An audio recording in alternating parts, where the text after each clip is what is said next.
May 6 na district ang Batangas. Nag-focus kami sa pang-6 na district na which is sa Lipa area lang. May 8 kami na pupunta na customer visit for today.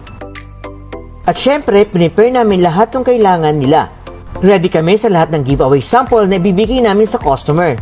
Relevant kung ano man ang klaseng industry ang pupuntahan namin. So we're ready to go! First stop namin is si Army Navy Restaurant. Sikat ang restaurant na ito sa Lipa. Maraming pupunta rin na taga dito.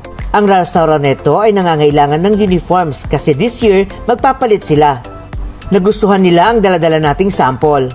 Saktong naabutan namin ang purchasing manager nila at nakausap na rin namin. Decided na sila na magpapalit at sila mismo ang magbibigay ng breakdown ng sizes. Nagustuhan nila yung ginagawa nating pag-marketing na customer visit. Kasi hindi na daw nasayang yung oras nila, tayo na mismo ang nagdala ng sample sa kanila. Nag-confirm sila na sa atin sila kukuha ng uniform. Next up naman namin ay itong coffee shop na Taza. Actually, yung ginagawa namin itong video na to na habang kinakausap namin sila ay binibidyohan din nila kami. Kasi gagayahin daw nila yung technique natin. So anyway, si Taza Coffee Shop ay maraming empleyado since open sila ng 24 hours. Nag-confirm sila na sa atin sila kukuha ng kanilang uniforms, apron at magpapa-embroidery pa. At plan din nila na mag-order sa atin ng planner by October kasi yun daw ang ipamimigay nila as giveaways nila sa kanilang mga customer. Happy ako kay Rialin kasi madali siyang turuan. Next up naman namin ay ang Fat Grill. Ang Fat Grill ay sikat sa grilling restaurant dito sa Lipa.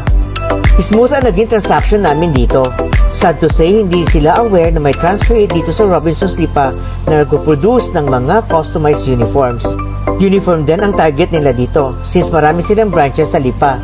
Dito ay nagustuhan din nila ang ating planner at mag-replace na doon sila ng order para sa kanilang giveaways.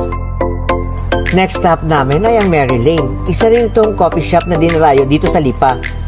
Nagustuhan nila ang dala-dala namin mga samples.